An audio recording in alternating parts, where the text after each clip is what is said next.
Do I have to tell you every night? We wait for a guest. When the guests show up, we start the show.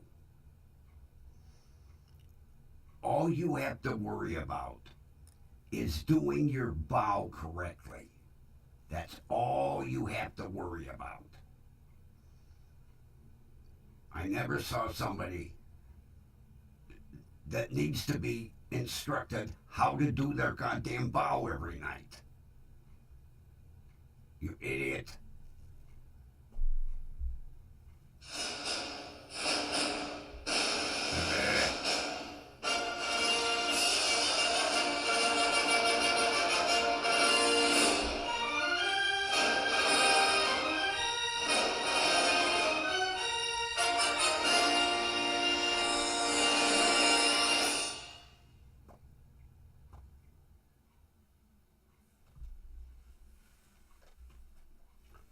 From the WDWL TV multiplex, live from Grumpy's staff office, with great anticipation, we bring you the pride of this station, the Grumpy Old Man, me, and the stupid ass, the Grumpy Disco Vulture.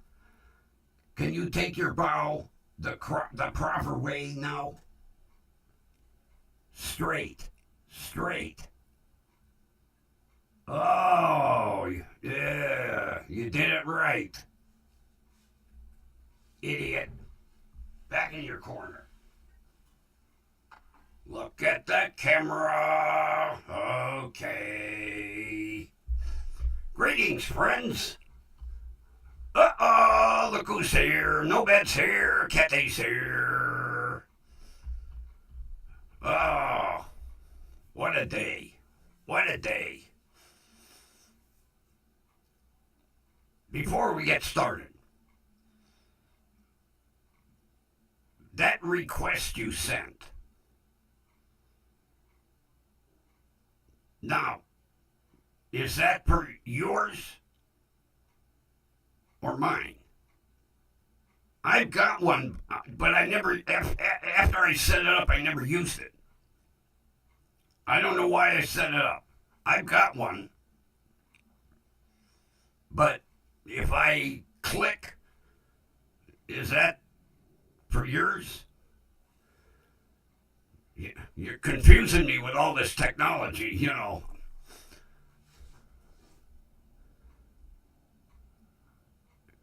Yeah, on this computer over here, I set one up,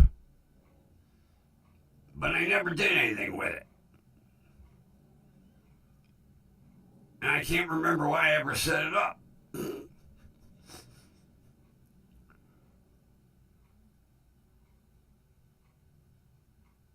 Yeah, I've been thinking since I got your email. Why did I set that up? There was a reason, and it's. I'm going to double check tomorrow. I'm pretty sure it's still in this computer over here.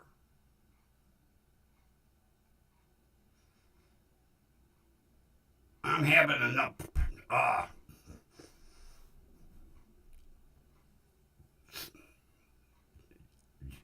You know,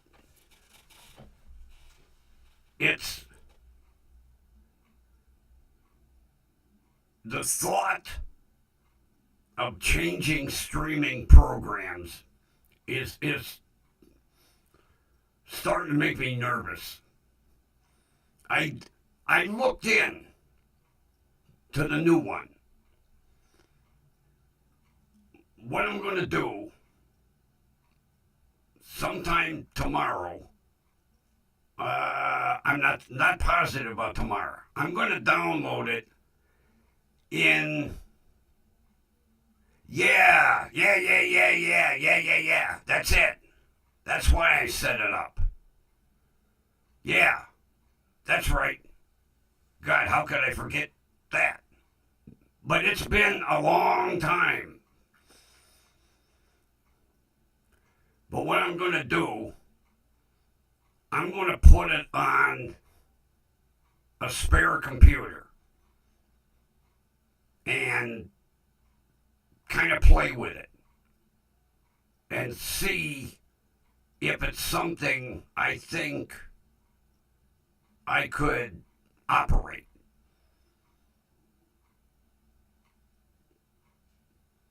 And this way, it won't screw this computer up because I'm not going to do anything with this new computer until I'm comfortable. If this works the way I want it to, then what I will do is I will delete Prism off of the new computer, and put it over here.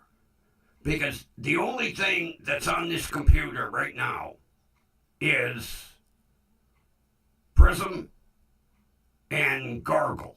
That's it. And what comes with Windows. But I mean, as far as any other, well, I did download the software for this microphone, but I'm not sure if I'm going to use any of it. I don't need to sound like a chipmunk.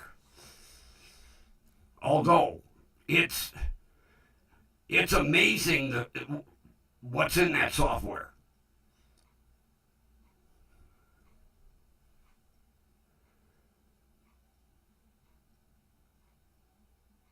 Yeah, because, I would like to come into the 21st century. Right now I'm kind of operating in the 1900s with Prism here. I got my fingers crossed. And I definitely crossed Streamlab off my list today when I heard Shiz bitching about it. So, and she's got premium. I'm like, oh, she's shelling out good money, and she don't like Streamlab.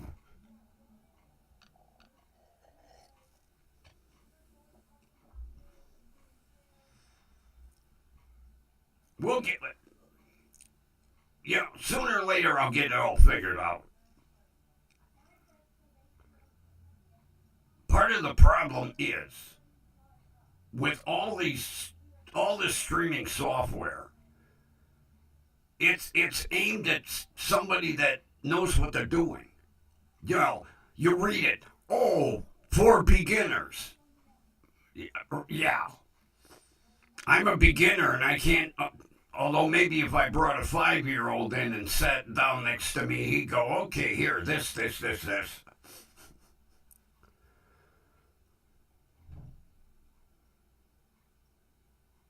Yeah, well, I'm going to need a lot of help. One good thing is I don't have to lay down on a couch.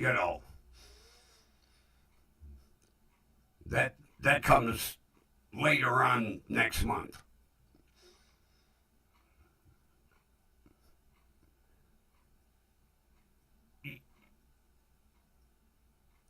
Look who's here!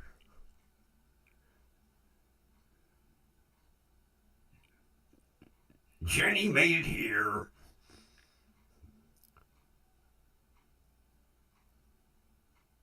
I'm gonna let you know on that item, Jenny.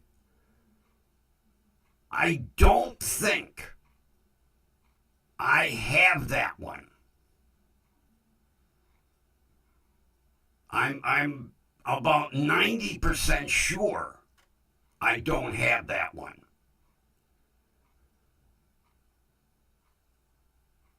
I've got a you want to I was a big fan. Huge. I got cassettes and CDs and 33s. Every time something came out, I bought it. Matter of fact, I've got some 45s. So you can tell what kind of fan I am. But if I don't have that one, then it's a deal. But my albums are buried in the corner of the living room. See, the basement in this house, in a severe storm, will get water. I don't dare store anything in the basement. So, it's just me and my son. My living room is a warehouse. We don't use it for anything except storage.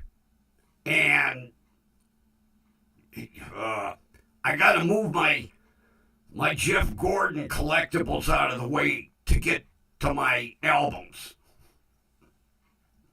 which are buried back in the corner. But like I say, I'm about 90% sure I don't have that one. Oh, yeah, I was going to ask you, how's she doing? Did they...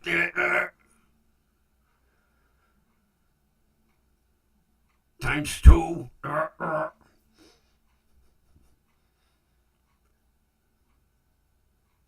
Did they give her something to relax her? Believe me, she's not the only one that ends up with high blood pressure.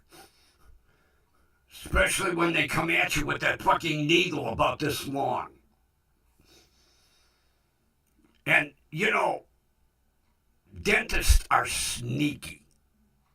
Matter of fact, I don't hide it behind your back, and then all of a sudden,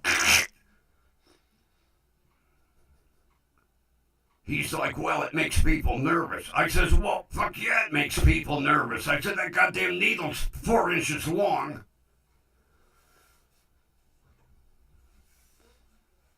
Oh, I hate that. I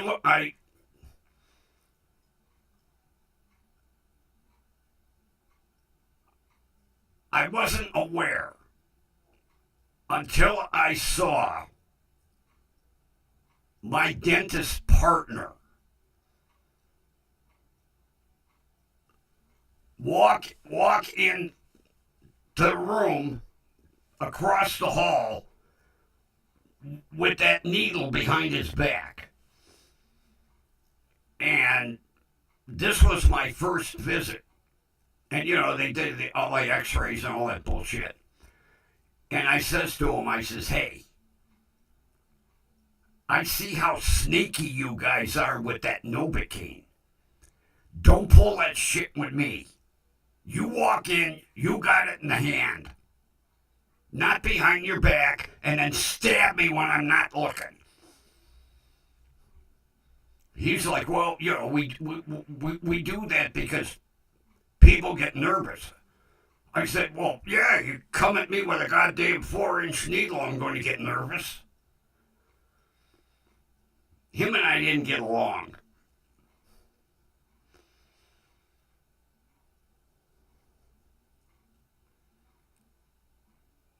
Well, yeah.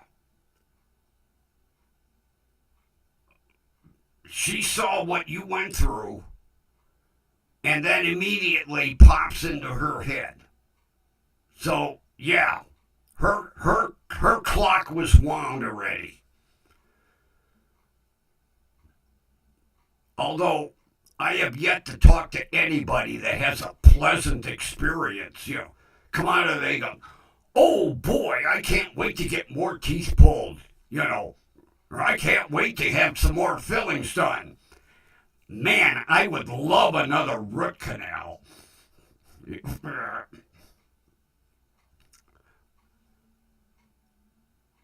That was another thing the bastard lied to me about. He's drilling away. This was before I had to have him yanked out. And he goes, I'm just cleaning that tooth. Cleaning? Because they refer to drill bits as brushes. I don't know why. He'd tell his assistant, okay, give me another 7 brush. Not a brush. It's a goddamn drill bit. And then, the goddamn drill sounds like an SR-71 Blackbird lining up to take off, Then they wonder why people hate the fucking dentist.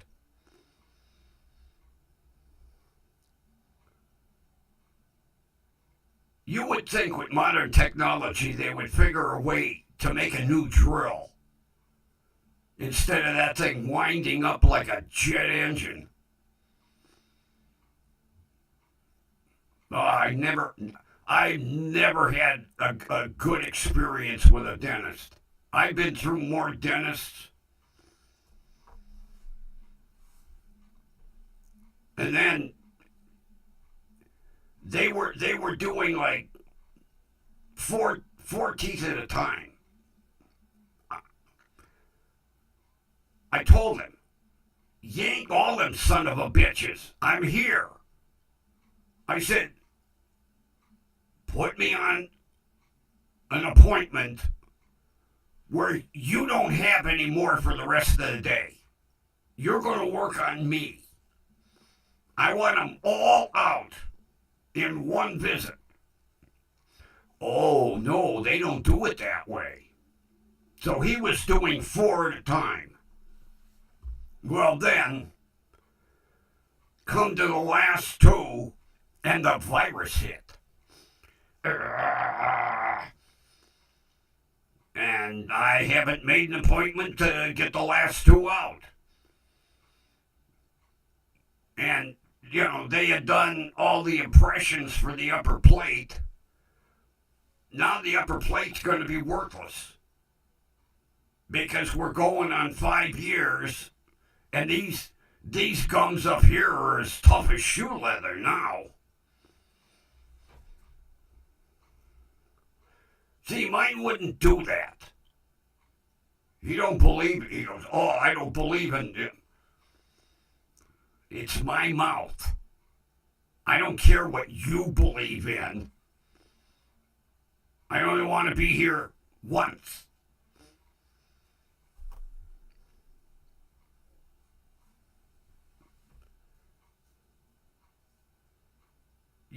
Dentists are the only doctors that I get into big arguments with. Now, I'm going to backstep that a little bit. And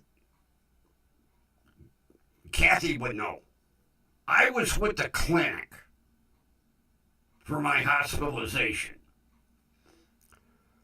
And the clinic hires a lot of Canadian doctors. Canadian doctors are the most arrogant sons of bitches I've ever met. You don't question them. If he goes, well, I'm going to prescribe you this medication, and you say, well, why? Matter of fact, I had one say to me, how long have you had your medical degree?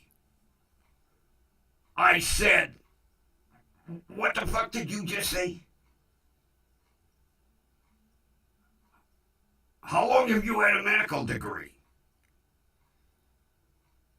I said, you know what? When I leave here,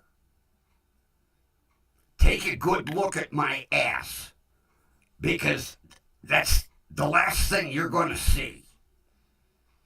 And I went out to the receptionist and I said, I want another goddamn doctor. And if he's Canadian, don't even think about it. They are the most arrogant bastards. So now I'm with Metro. I've been with Metro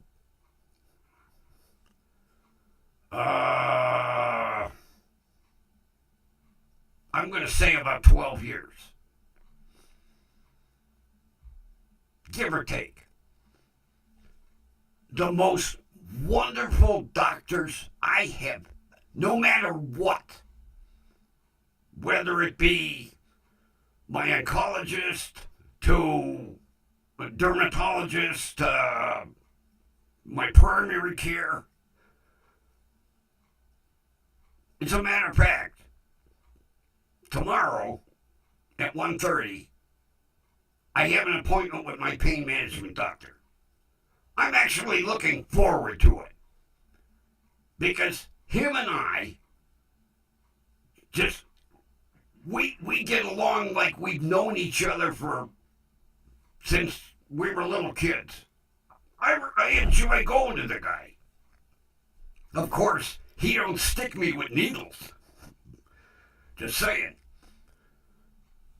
My ENT, excellent. As a matter of fact, he's a riot. I can't remember what I needed. I needed some kind of special tool to work on my RAV. And in the middle of the exam, he goes, "Wait a minute, I'll be right back." He goes into his office, he Googles it, he comes back with a list, he goes, here's 3 different websites where you can buy that. Coolest doctor my oncologist, even though he's a little hard to understand, I like the guy. As a matter of fact, any doctor that don't stick me with a needle, we're cool. But I have never had a bad doctor at Metro. Never. They're all wonderful. But when I was with the clinic, I encountered some assholes. Believe me. And anybody that has to deal with a Canadian doctor, I feel sorry for. I feel sorry for my niece because she lives up there. And they have a medical system similar to you guys got, Nomad. They got that national health care or something. And she told me that basically it's almost impossible to get appointments with doctors. She said usually it's like 6 months out unless it's an emergency. She told me that basically when she leaves her doctor, she's already making an appointment whether she needs it or not because she knows it's going to be 6-7 months. I like your age.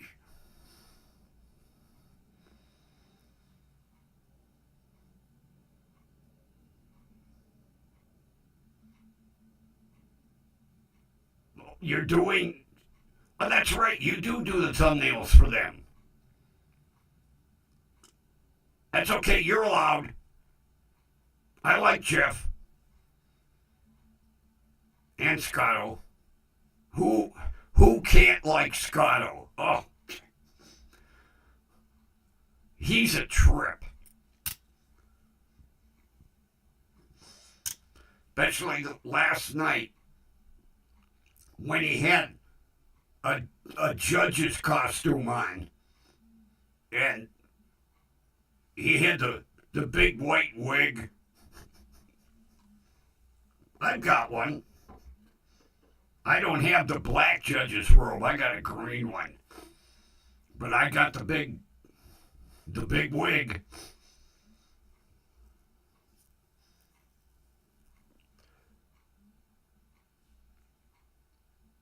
Then, you know, I have just about had it up to here with everybody looking to find the cheapest way of manufacturing something.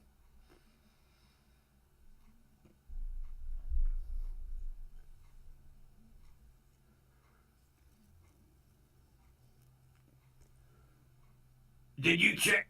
Did you see him last night? I'll tell you what. When he popped up on the screen, I almost emptied my bladder in my pants. Oh my God. And the pink gavel. That was a gimme right there. The pink gavel.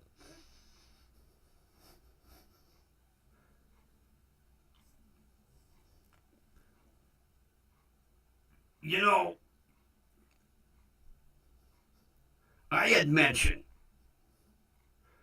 that my little Indian store has the best coconut cookies I have ever eaten. Outstanding. I go in yesterday because I was due for another package of cookies.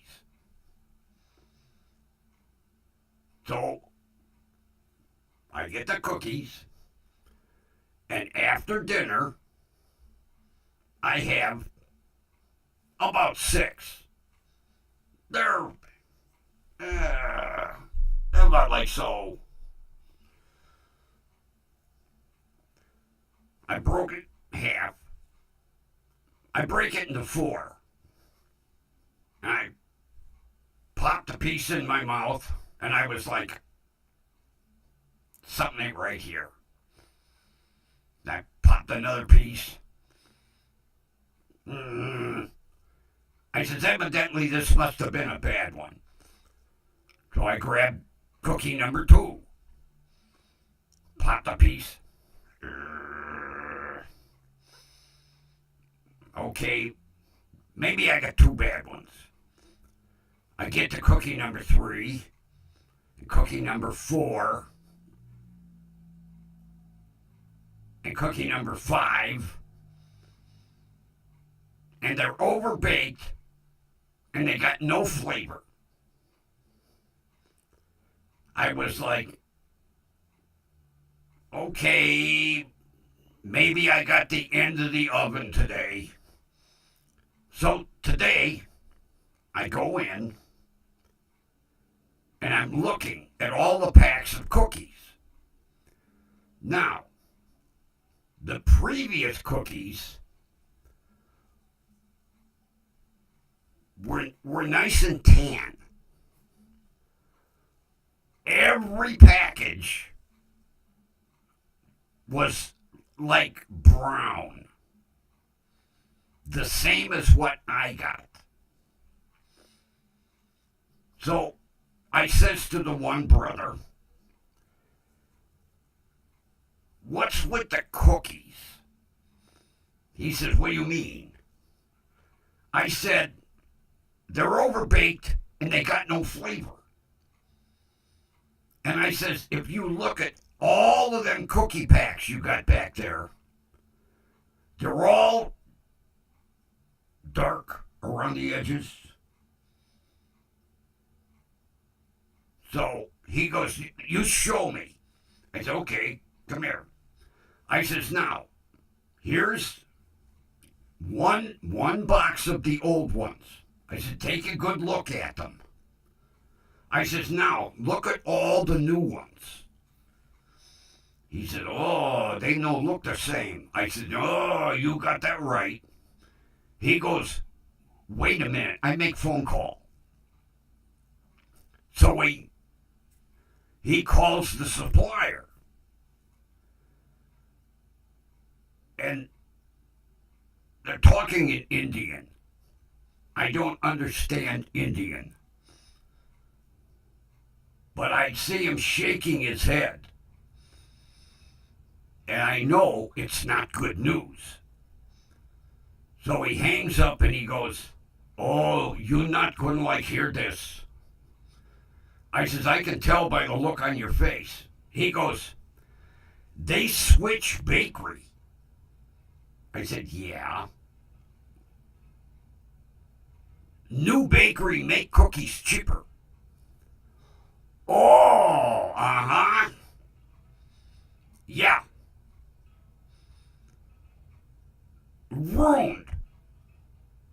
Ruined it for me. Because I'm not going to buy them again.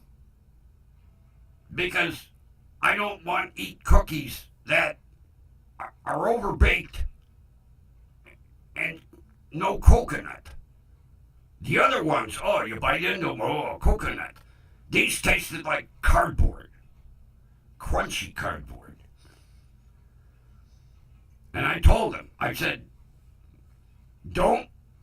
if those don't sell, don't be ordered anymore, because I'm not buying any more of them. Period. I said, they ruined it for me. I said, and you can tell them that your best cookie customer is totally pissed off.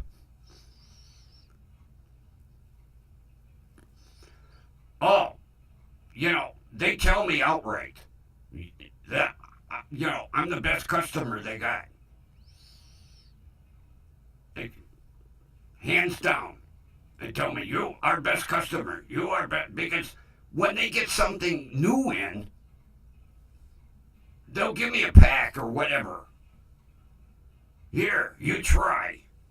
We want your opinion. That was like they got some, what the hell was it?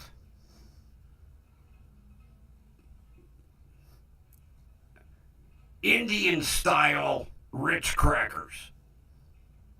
They look like Ritz. They didn't taste like Ritz. But they gave me a box. Say, here, you try, no charge. I told them, I said, I don't care for them. Well, why? I said, because they don't taste like Ritz crackers. They look like Ritz. Good knockoffs. They don't taste like Ritz. I said, I won't be buying those. And then they got some new ramen noodles in. One was in a red wrapper and one was in a green wrapper. They gave me one of each. Here, you take, you try. The ones I know why the ones were in red wrapper. Because they were like molten lava. I said, oh, too hot.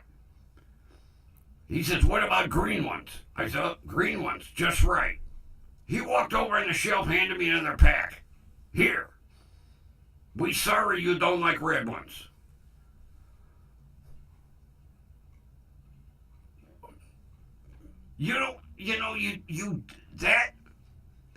That type of way of doing business is like from back in the 50s. You rarely find that kind of people today. But whatever new food item they get,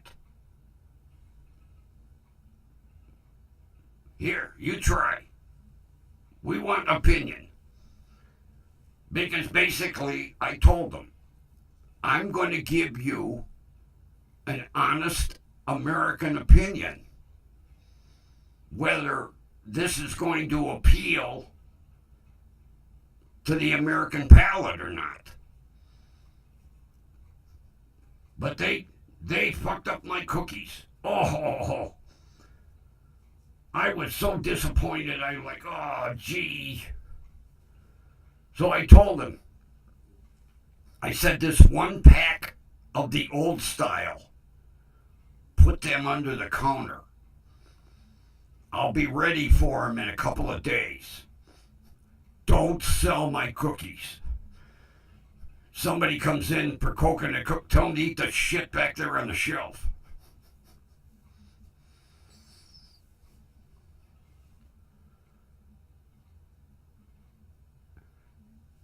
They remind me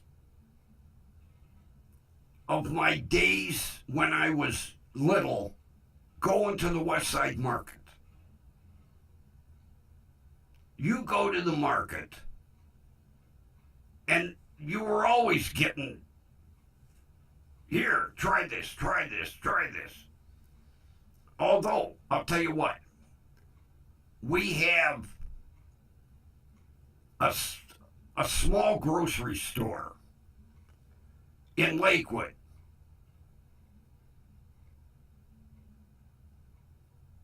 I want to say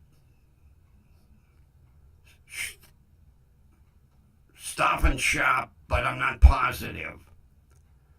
It's Sapel's Market. If you go back to the lunch meat counter and you want lunch meat, first of all, which a lot of places don't do, they'll take that first slice off and throw it away. Unless they're opening a brand new one. And then, before they slice the lunch meat, they'll slice a pretty decent thickness and they hand it over to the counter. Here, try it. See if you like it first.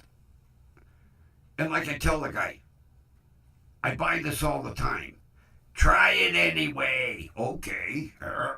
Okay. Give me a pound. You don't find that anymore either. And that's the way it used to be down at the market. Like any lunch meat you would want, they'd slice up here. Try it. Make sure you like it first. You go to Giant Eagle, and they don't take, I always tell them, I don't want the first slice. And they look at you like you got three eyes. When was the last time you sliced that lunch meat? That first slice is usually tasteless. And it's being underneath the fluorescent light, it discolors. I don't want that first goddamn slice. I tell them, take that out, throw it away. And they look at you. Throw it. And then I tell them to show it, before they wrap it, show me my lunch meat. Now turn it over. Let me see the other. Okay. I don't want them chucking that first slice in. No matter where I get lunch meat from, I always tell them, take that first slice off and throw it out. And they look at you like, you're telling them to throw the whole loaf away. That first slice is tasteless, and it's going to spoil, and then it's going to spoil your lunch meat.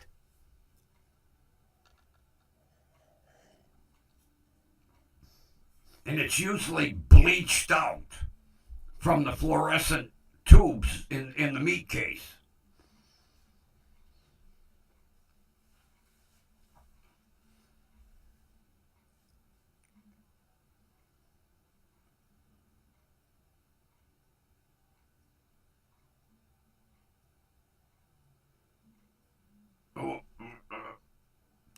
Too bad I can't roll that back.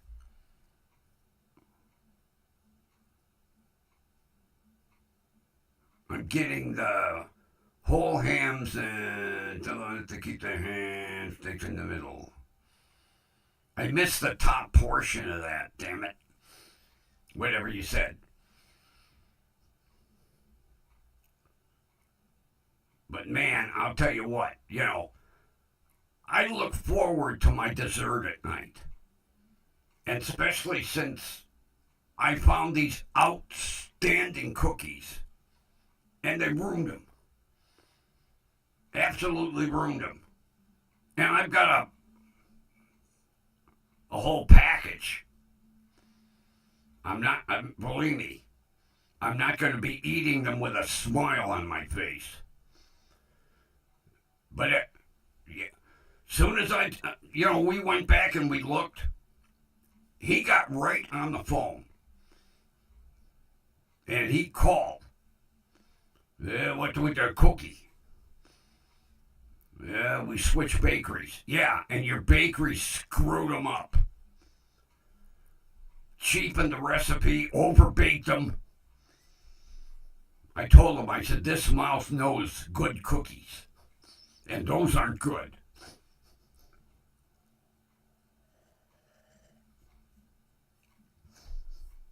And the little pixie wasn't there today. She was out shopping with Mommy. Because I said to him, where's your assistant? She with Mom shopping. Although she wouldn't want to heard what I had to say about the cookies. I wasn't polite. But it's typical of every corporation today. All they're worried about is the damn bottom line. They don't care about the product whatsoever.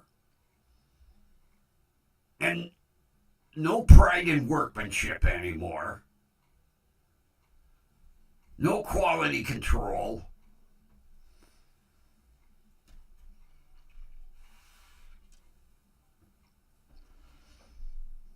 That's like, I asked my sister,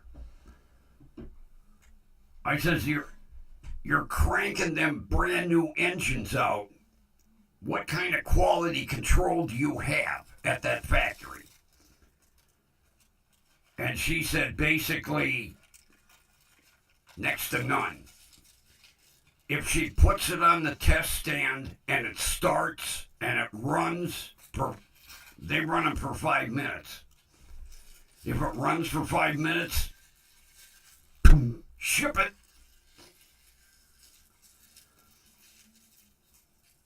I told her, I said, just remember, one of them engines might be going in your next vehicle. Now she's talking about buying a Bronco. Because they're not going to make the Ford Edge anymore. I says to her, I says, well, what's next? An Explorer? She went, no, Bronco. I was like, oh. But she can't drive a stick. And I don't know if they make the Bronco. I think they do. I'm pretty sure Ford makes it either way, automatic or manual. But she can't drive a manual, which that ruins it.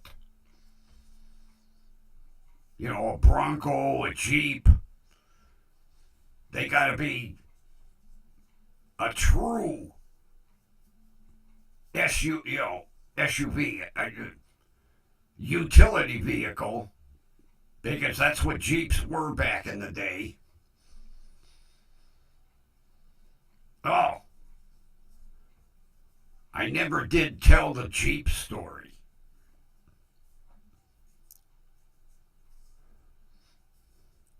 Back in the mid-70s,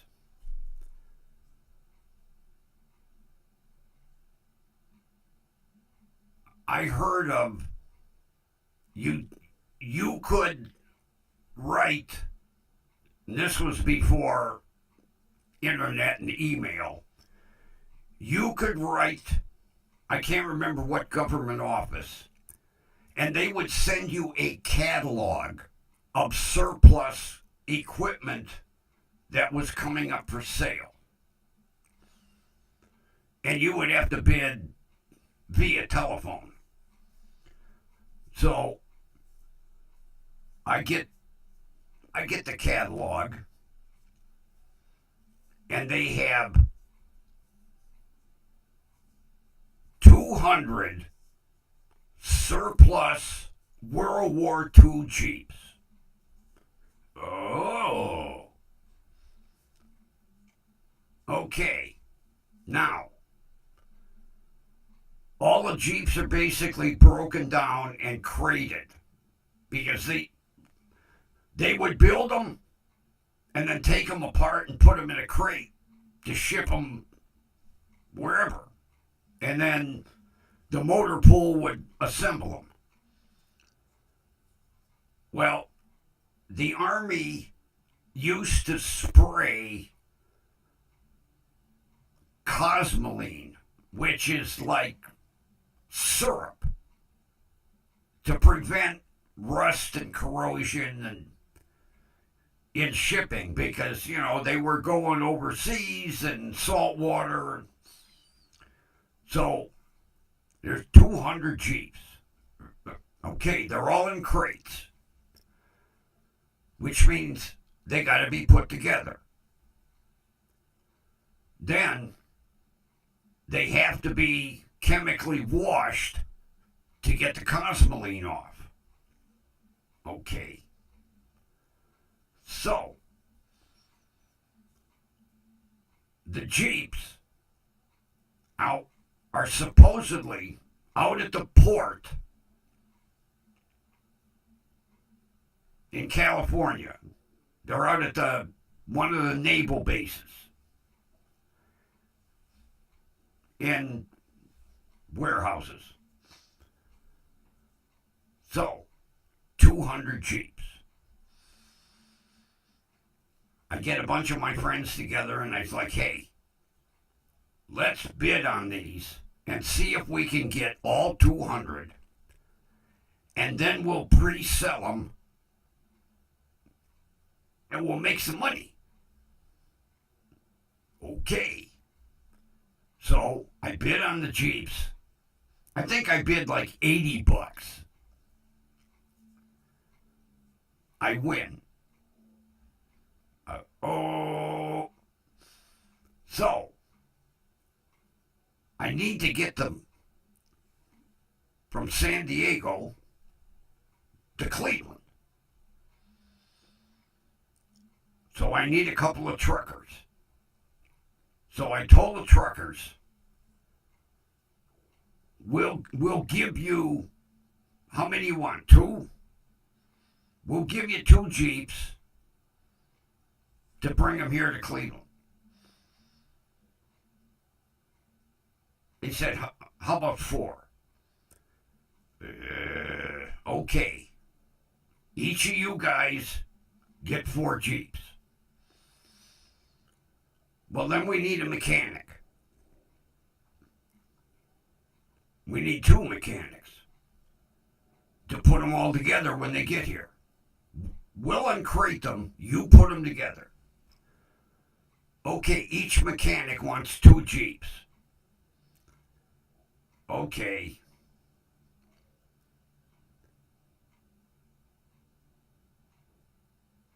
We need somebody to chemically wash them with a pressure washer. We basically need 2 guys. Each guy wants 2 Jeeps. I'm like, okay, 4, 8, 10, 12, 14, 16. Like, okay. We're still okay.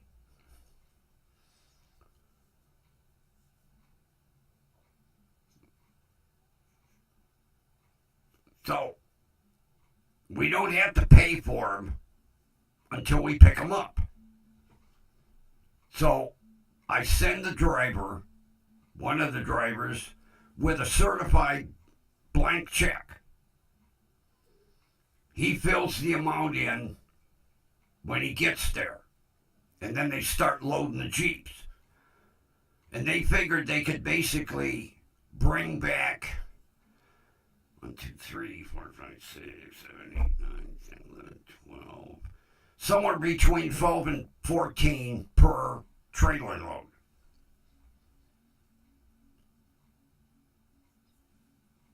We start pre-selling the Jeeps, figuring when they get here, we'll get them all put together, and then we can start to deliver. Got everybody all lined up.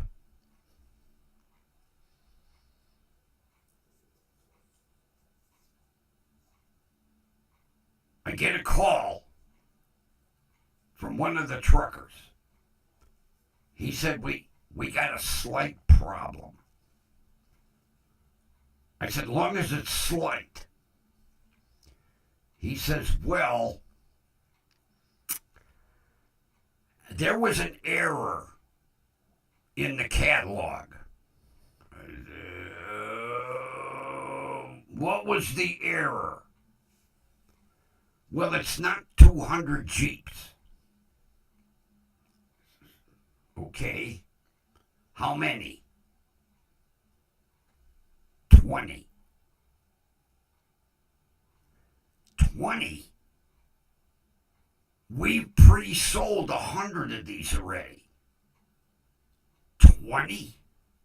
Are you sure there's not some laying around that they didn't count? No. 20. I've pre-sold over 100 now.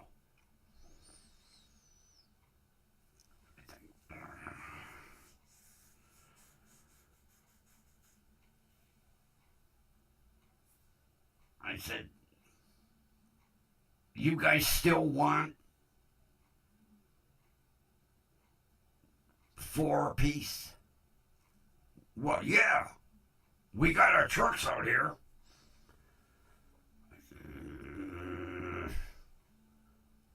I said, all right, load them up. But I'm going to tell you right now, we're not going to assemble them. You can handle getting them assembled. So they come back here, we unload.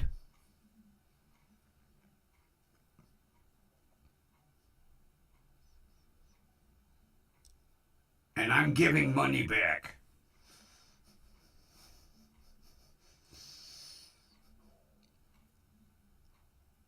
I ended up giving my Jeep away because I had to make I can't remember, I had to make somebody happy. Biggest disaster. Each of the mechanics got theirs. The guy with the pressure washer, he got his. I didn't even want one at that point. I didn't even want to look. Yeah, the trucker says, it's not 200. How many? 20. Repeat that. 20.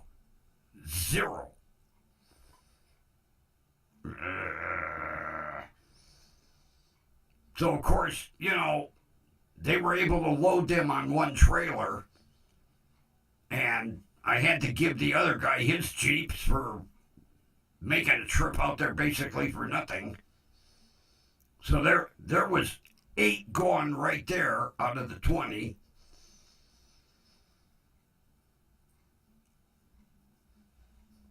I never bid on another military auction again.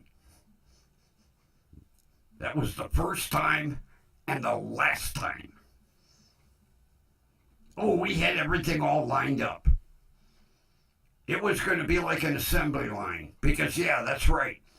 A guy that had an empty warehouse was going to let us use the warehouse as long as we gave him 2 Jeeps. Seemed like everybody wanted two. The greedy bastards. So, 8 with the truckers. That left 12. Then I didn't want to look at them. They got to the warehouse. They unloaded them. I told the guy with the warehouse, you make a deal with getting them put together and uncrated and everything. I says, I'm out of this now. But you would have thought, being the goddamn government, don't they proofread? And these catalogs went out all across the United States. 200. Oops, a little typo. Yeah.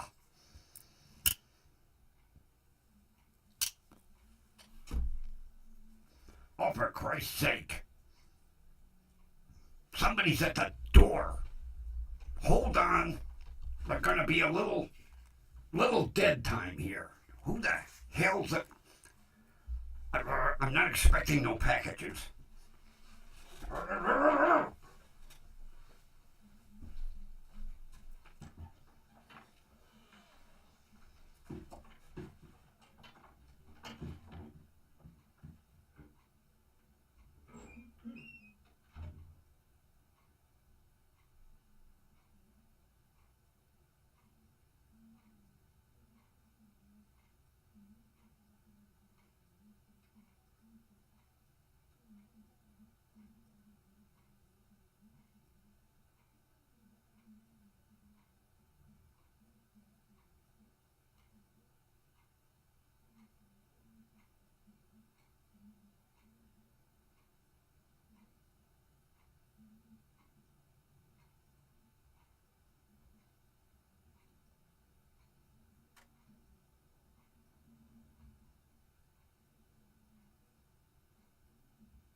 Jesus Christ. Oh my God.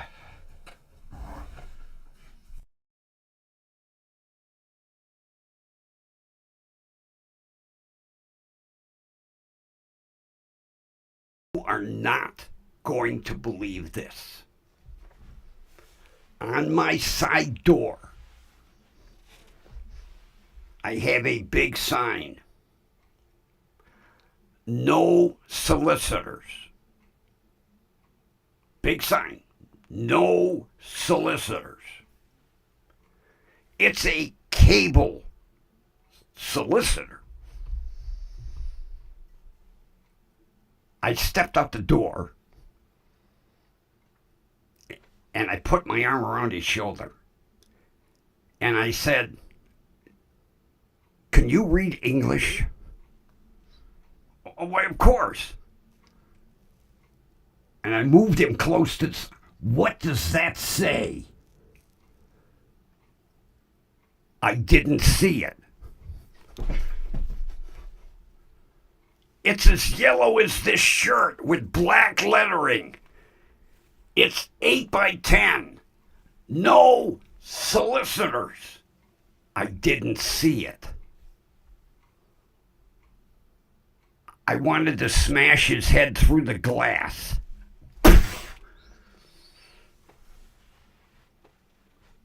Right in front of him. Yellow. 8 by 10. No solicitors. I didn't see it.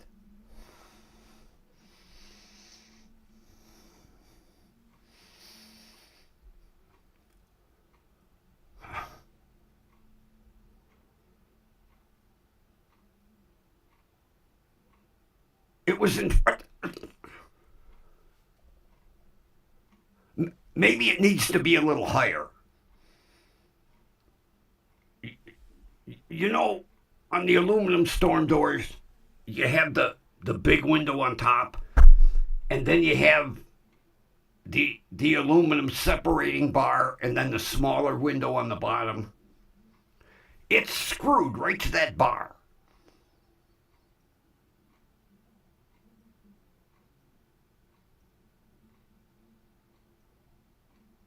I didn't see it.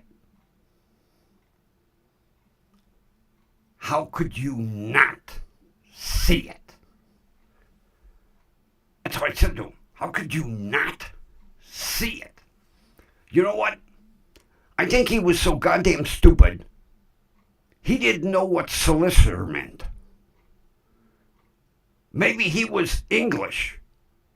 He thought it meant lawyer. Oh, they don't want any lawyers here. I didn't see it.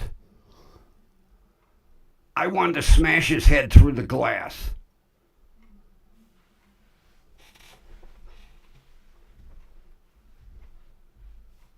Knock on the door. Now, mind you, the sign is probably about here while he's knocking on the door. I didn't see it. And you're selling a product and you can't read? I seriously, I don't think he knew what that meant. He was a young, in his early 20s. I don't think he knew what solicitor meant. Yeah, no lawyers. Walk up to the side door. Oh my God. This guy must have had a bad experience. He don't want no lawyers here.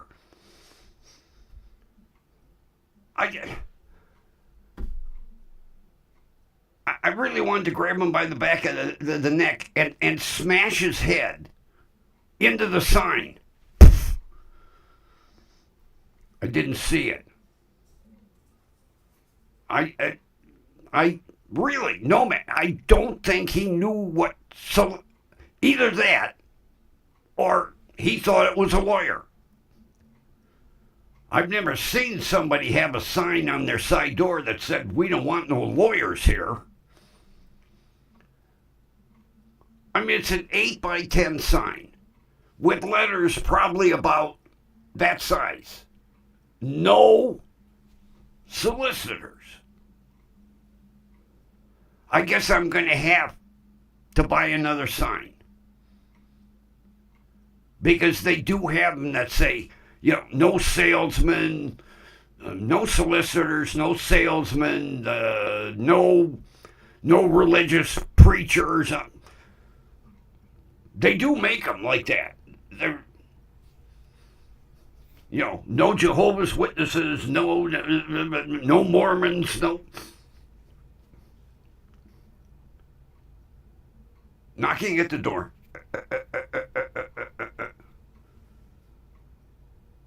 I looked out.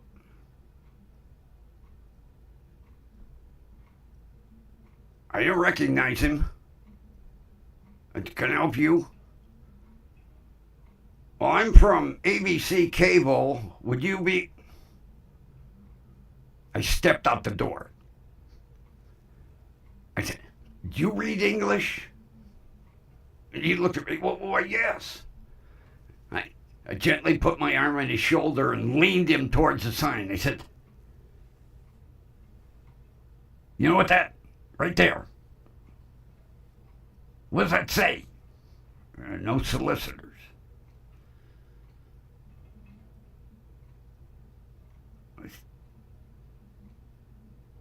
I suggest you leave now. And then I turned him and faced him towards the sidewalk. I was waiting for him to say, "Well, I guess you don't want, you're not interested in cable."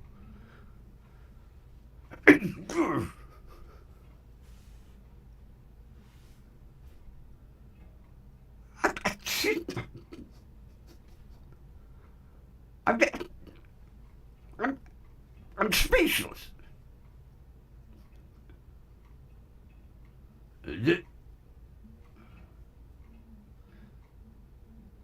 I wish he would have said, well, I'm not a lawyer. I'm a salesman. You don't want lawyers here. Right there, solicitor. Oh my God. I should have got his card and then called his goddamn boss and said, you hire people that don't understand English? And then his boss probably would have said, well, what's the problem? I have a big sign on my door that says no solicitors. And his boss probably would have said, well, he's a cable salesman. He's not a lawyer.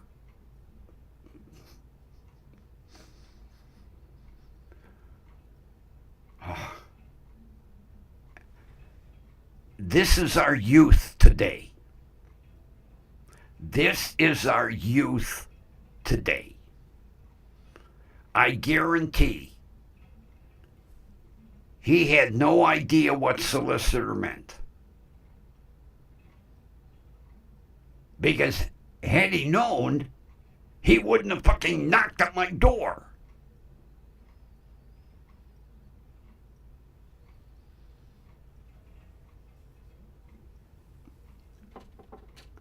I'm gonna go on.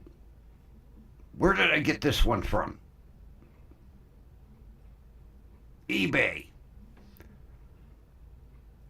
I'm going to see if he still has that one that says no solicitors, no salesmen, no preachers, no. It's got the whole sign. I mean, it's all spelled.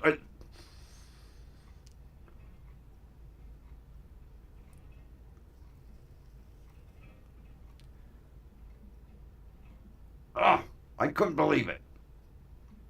I didn't see it. He should have been honest and went, I didn't understand it. Because I seriously think he had no idea what solicitor meant.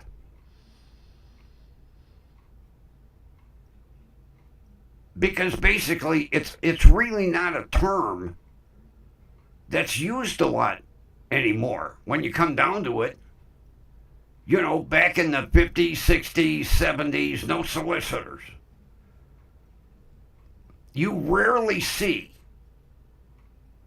any signs that say no solicitors. Usually they'll say no salesman.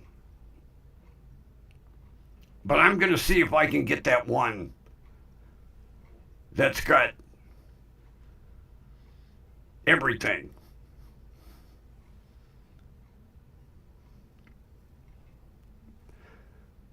Oh, you know, they come at all hours in this neighborhood. I've seen them out 9 o'clock already.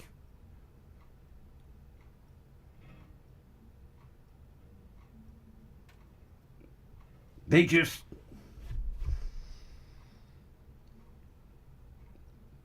there was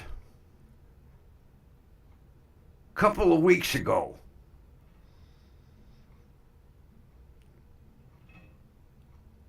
I think there was a guy from a roofing company. He'd look at, because Miriam, my neighbor, was telling me, guy shows up, you know, your roof looks like it, she was like, get the hell out of here.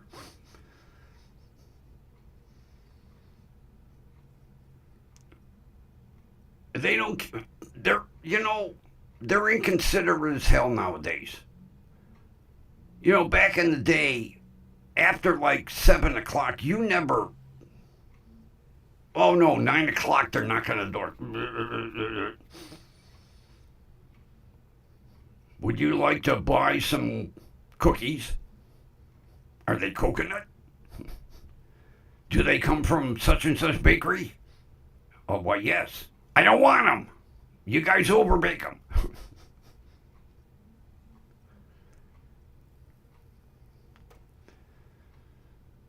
Yeah, I, I perused Jenny's whole eBay site. I went right down, looked at every item. And she actually has something I'm interested in. I bet you that shocked her. I messaged her. You know where it says contact seller? I put, this is the grumpy old man. I'm interested in such and such. I could see her reading it going, holy shit. He's interested in Pokemon cards. No. It's an Elvis Presley album. Oh, is it sealed?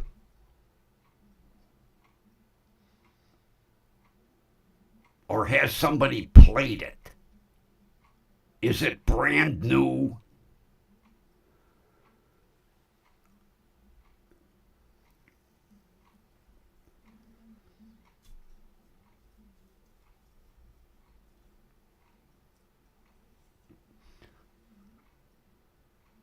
I have a cute sign. It's hanging on the wall in my bedroom. It says, "This house protected by attack cat." And it shows a little tuxedo cat sitting there. Then underneath it says, "And the attack cat is protected by its owner." With a big gun. I've got that one hanging on the wall in the bedroom with all my tuxedo cat signs.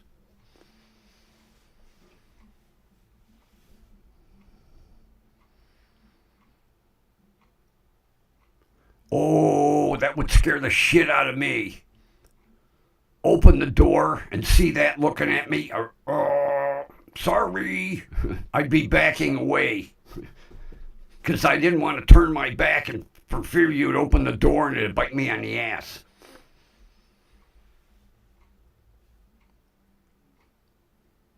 I never heard of a Pitmanian. A pit face with blue eyes. Oh, he's got one of each? Oh, one blue one and one brown one? And he looks like a Dalmatian. Wow.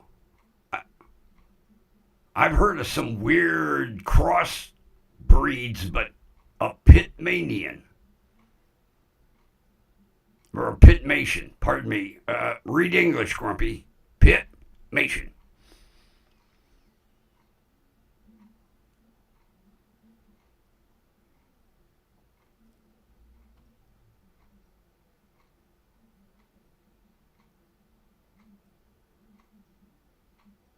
Several years ago,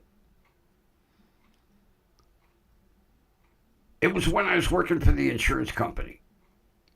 I show up at this house and I hear all these puppies yapping. So I walked around back to look at the car, and these were the strangest looking puppies I'd ever seen.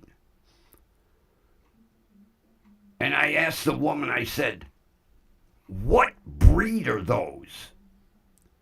She said, "Well, you ain't going to believe this." I said, "Well, by looking at the puppies,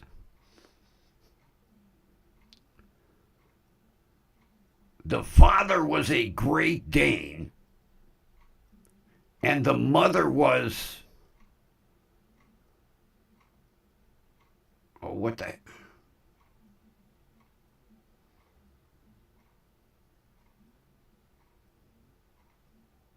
oh God, I can't, I just had the name of the breed. The dogs look like mops, but they're huge. But their hair looks like a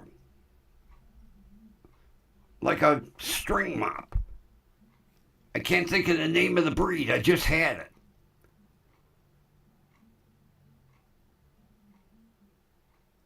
And the puppies look like they were full grown. And she told me they're only 6 weeks old. And they were fucking huge at 6 weeks. But father was a Great Dane and the mother was a whatever that mop-haired looking dog is. And it's like the size of a Great Dane. Weirdest looking puppies I ever saw. And at 6 weeks old, they were like the size of a Dalmatian. Puppies. And she had 10 of them. I can't think of the breed now. It just slipped my mind. But they look like a giant mop.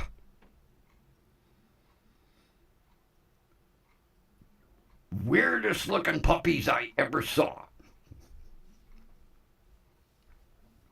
She said to me, "Would you like one?" No, thank you.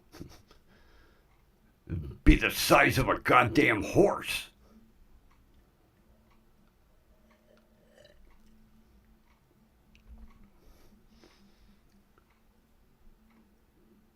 My sister, I wish I could, I wanted the dog in the worst way, but I couldn't really take care of it. It was 20% shepherd and 80% gray wolf. And it looked like a wolf. And she had to get rid of it. And I would have loved to have had him because he was like a big baby, but scared the shit out of you. Because even the vet said, if there's that much shepherd in that dog, yeah, he said, according to the blood tests, it was like 80% gray wolf. Gorgeous. I couldn't, you can't have a dog like that in the city because the backyards are small here and that dog needed room. And even to do him justice to walk him, you'd have to walk him like 30 miles a night. But, oh, he was gorgeous. But you knew there was wolf. Matter of fact, the vet said technically he was illegal to have in the city because there was only that much shepherd in that dog. But, oh, was he gorgeous. He got loose once. And I'll tell you what, he was running and leaping fences. And he looked so beautiful going over them fences. It took us about an hour to get his ass back. Because he wanted to run. And a dog like that needs to have a lot of space.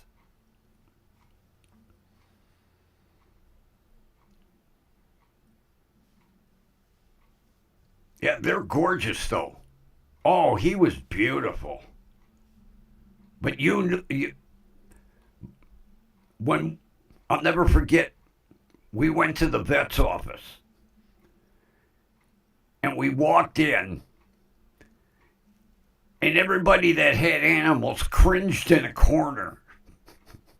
And they were like, oh. Scared the shit out of everybody in the vet's office. Because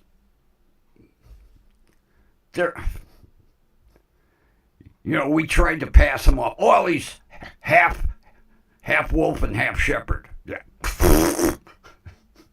You looked at that dog, you knew I was a gray wolf. But unfortunately, she had to get rid of him. Although he got a good home. Because there's a gray wolf rescue. Oh, God, I can't remember where the hell it's at. Out west. Oklahoma, Wyoming, somewhere. They drove in to pick him up. And they showed her pictures of, you know, they had like 50 acres. And it was all like 12-foot fence, and it was technically a wolf rescue. And they drove, I want to say Wyoming. They drove in to Ohio, come pick him up. But I would have loved to have him. Oh, what a watchdog. I would have loved to have him right now when that goddamn salesman was at the door. Here, meet my puppy. Wrong house, sir.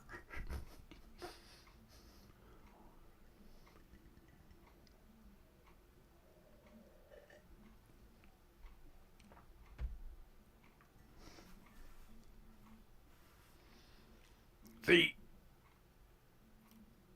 when you really come down to it, like having a dog in this neighborhood really doesn't. The backyards are small, and unless you're planning on walking him like a mile or two a night, it's really an injustice to have a dog in the city. But I'll tell you what, we have a lot of dog owners around here. The craziest one, I mentioned this before. We have this long, lanky black guy that he's got to be 7 foot tall. And he's got a teacup chihuahua.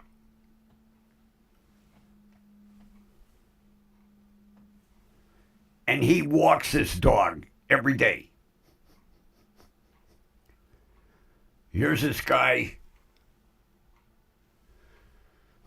holding a leash, and here's this dog that's about the size of a softball.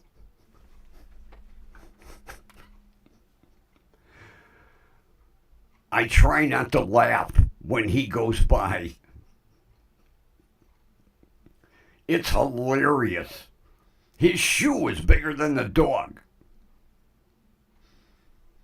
He just got this little stringy leash. This little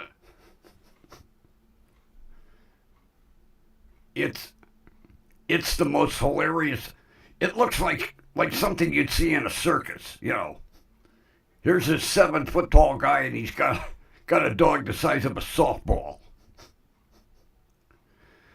Dog's feet are about the size of my thumb. It's just prancing along.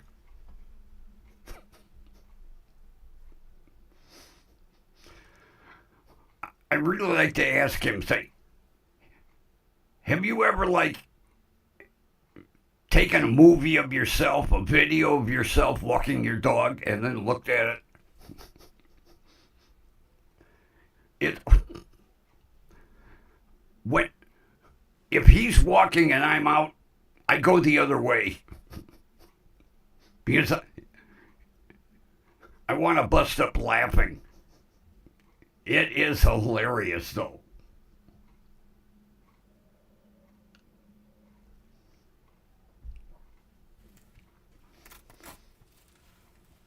One of one of the women I used to work with at the hospital had an Irish wolfhound. There was a dog that was about the size of a pony. I'll never forget the first time. She needed a ride home. So I give her a ride home and she goes, "You want to pop in for a minute?" I'm like, "Yeah, okay." She goes, "You want a cup of coffee?" "Yeah, sure." Now, mind you, she had the dog in the bedroom. I'm drinking my coffee, and out of the corner of my eye, I see Godzilla coming around the corner. I was like, "Holy shit, what the hell is that?" She goes, "It's an Irish wolfhound." I said, "You mean an Irish wolf elephant?" I said, "You said you had a dog. You never told me you had a horse." This dog was fucking huge. It come around the corner. I was like, "Whoa." She goes, "Oh, he's a big baby." I hope so, because he looks like he could eat my arm.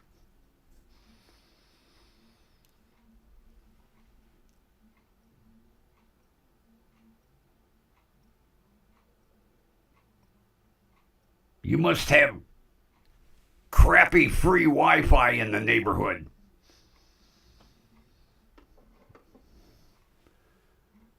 You know,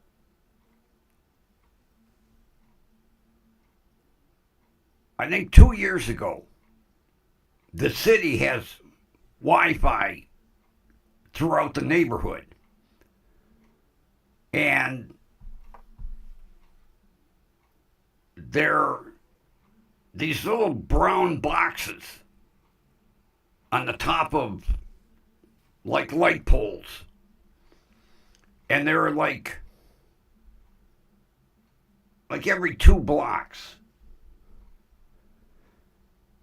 And they got a little blue light that flashes on them. And one day, one of the guys was working on one of them. I said, "What the hell is that?" Because I thought it was cameras, you know. He goes, "That's Wi-Fi." I said, "Really?" Well, they needed to put it in for the police cars. Because the police cars got Wi-Fi in them. You know, for them to go on the internet. But yeah, the whole neighborhood, everywhere, you know, these little brown boxes with a little blinking light. Now, they do have cameras. But you know they're cameras, for one, and they've got big blue lights on them, flashing. You can see them for blocks. But the Wi-Fi units, they got these little, they're about the size of a quarter. They blink, blink, blink, blink. So we got pretty decent Wi-Fi around here. And then, you know, all the goddamn cars nowadays, they got frickin' Wi-Fi hotspots in them.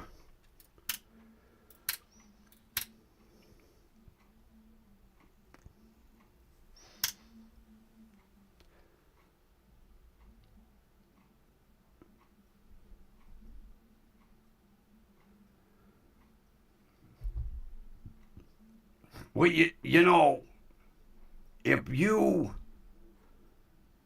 go to your cell phone provider, they basically tell you technically like every 5 years you should upgrade your phone.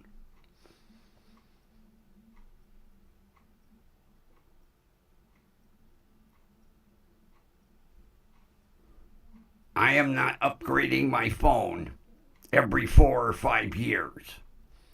But they tell you due to advancements in technology that a 4-year-old cell phone is technically outdated. So yours is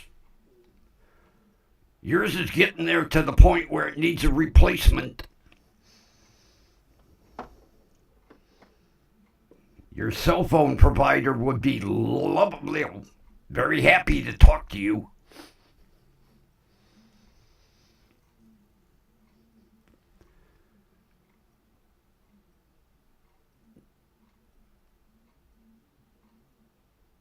Yeah,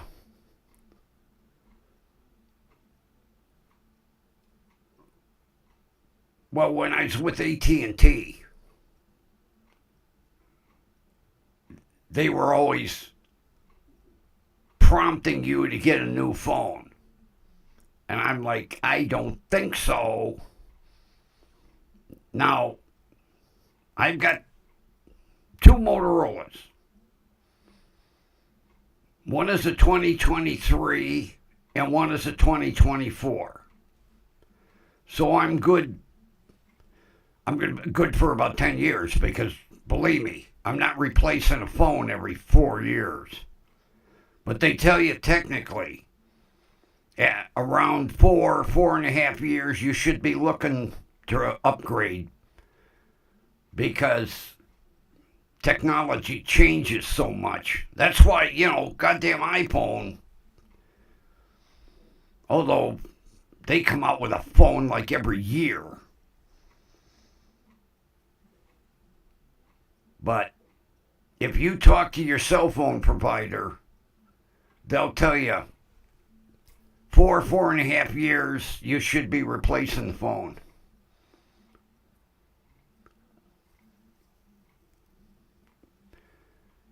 Yeah. You're about due, Jenny. Although I'll tell you, not to be nosy, who's your cell phone service with?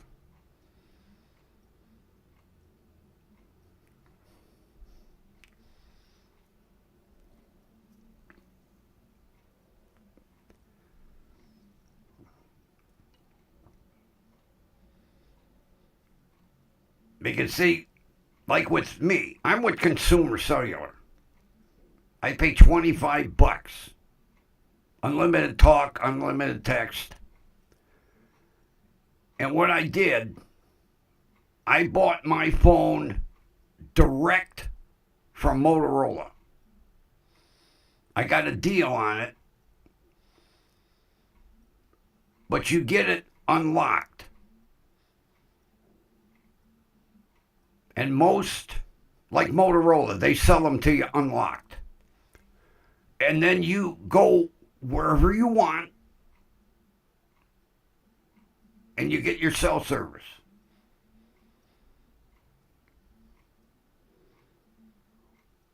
Yeah, see, what you could do is like whatever phone you buy, whether it be a Motorola or a Samsung or whatever, you buy one unlocked.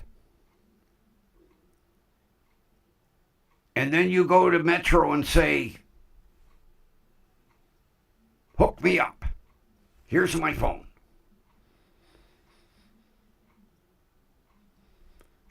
And you're not locked in, to paying for a goddamn phone at their prices. Because like my Motorola, I got it for $200. Brand new, unlocked, 2025 or 2024. I got a 2023 and a 2024. Both 5G. And when I got the phone, I called Consumer and they sent me a SIM card. And I just popped the SIM card in and they activated it, and that way you don't have to pay the high goddamn markup that they charge you, whether it be Metro or AT&T or Verizon, or you walk in with your own phone, as long as it's unlocked, which 99% of them are. And that's the way I do it.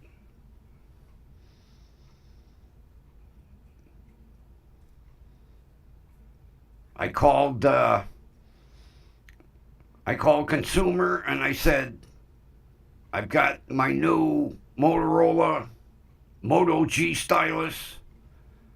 They says, all right, give us the what the hell is that, EIN number?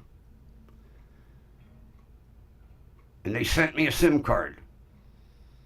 And then when the SIM card got there, I popped it in the phone and I called them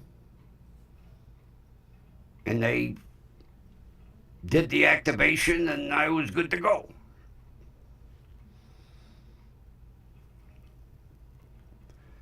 And believe it or not, a guy that owned a cell phone franchise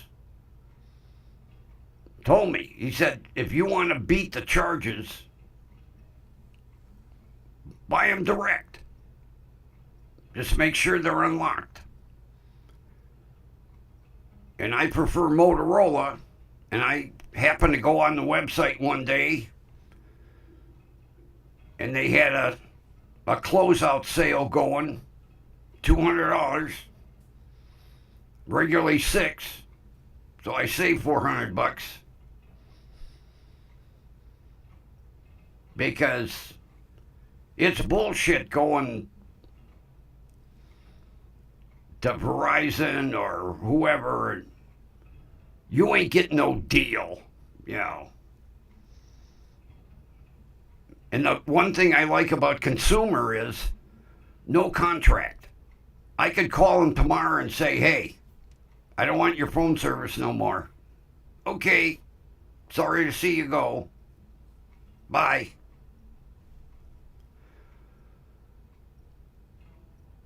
And for $25 a month, I mean, it works out with the taxes and that like $28 a line. But it's unlimited talk, unlimited text, and I can't remember how much data, but I don't use data anyway.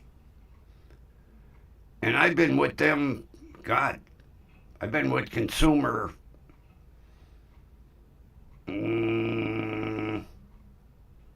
probably 8 years. 8, 9 years. I'm extremely happy. I always got full bars, great signal. I've never dropped a call, never, no matter where I am. Great. I don't know how they managed to do it for $25 a month, but they have never raised their price. Never. If you were to call them tomorrow, they'd tell you the same thing. $25 a line.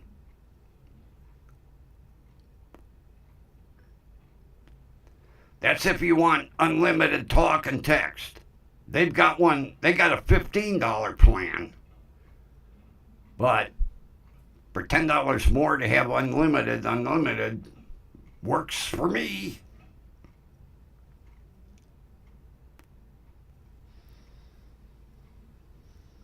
And like I say, they got great service.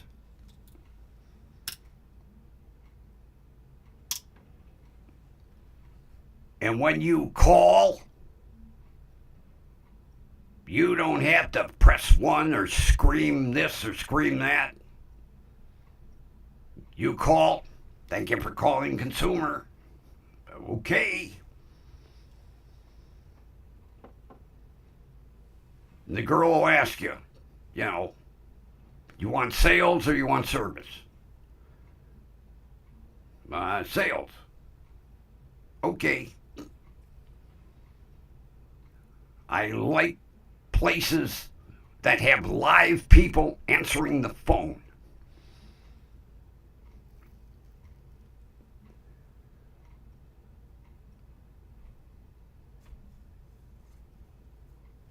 It works. That's a deal. Can't complain about that. I'm paying, 56. That's in the range I would consider a deal. I wouldn't complain about that. But I'll tell you what, AT&T, their prices are outrageous. I would never go back to them again. Never. Absolutely outrageous. And so is their internet. God, their internet's expensive. I'm happy with Spectrum. Extremely. I got 1 gig service. Outstanding.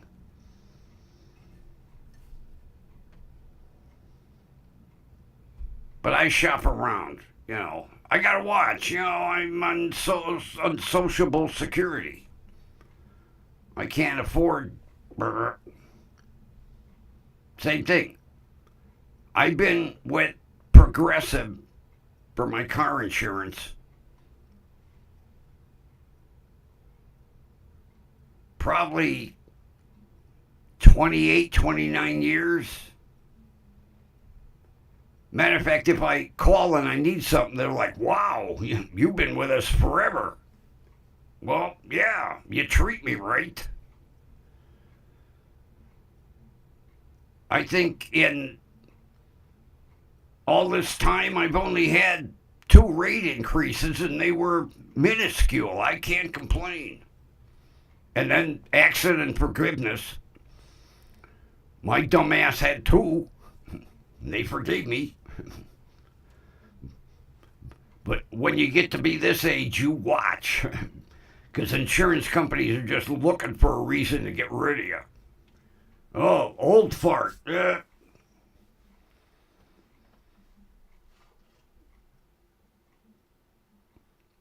Oh, good old Kroger. We used to have Kroger here. They're down south. We used to have Kroger in Cleveland. Now, if you get down around Columbus, they got Krogers everywhere. I don't know why they left Cuyahoga County or the northern part of the state. I don't know why because we had Krogers all over the place. And then, but they're down in southern Ohio. They're all over the place. Matter of fact, somewhere I got a Kroger card. It don't get no use, but I got one. The gigantic eaglet ran everybody out of town. God, we used to have 5 or 6 different Pick and Pay and Rini Rigos and Tops, and they all left.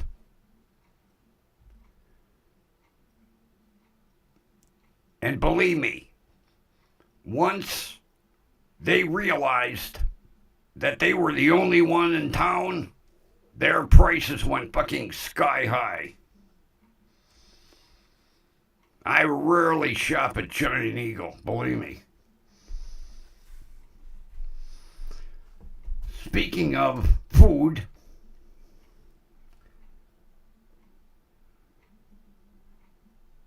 what the hell?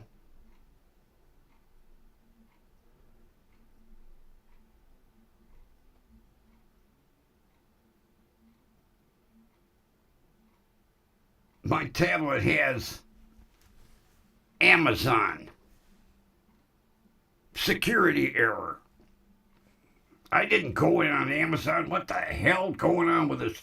I got to get rid of this thing. Now I can't get rid of Amazon. Son of a bitch.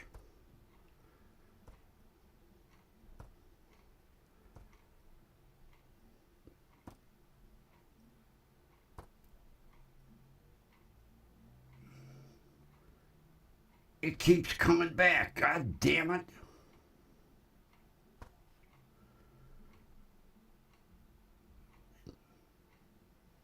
I might end up singing the outro at the rate this is going. I can't get rid of the goddamn Amazon app, and I think I'm gonna delete it, but here we go. Okay, finally. Jesus Christ. This tablet's really going wacky.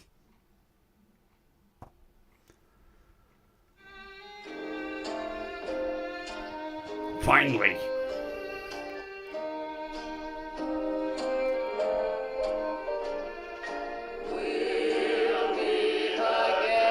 All right, everybody. Thanks for being here tonight. It was another fun time.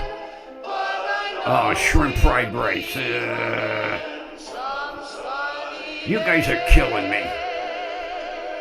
Although I've got red clam sauce with hot Italian sausage.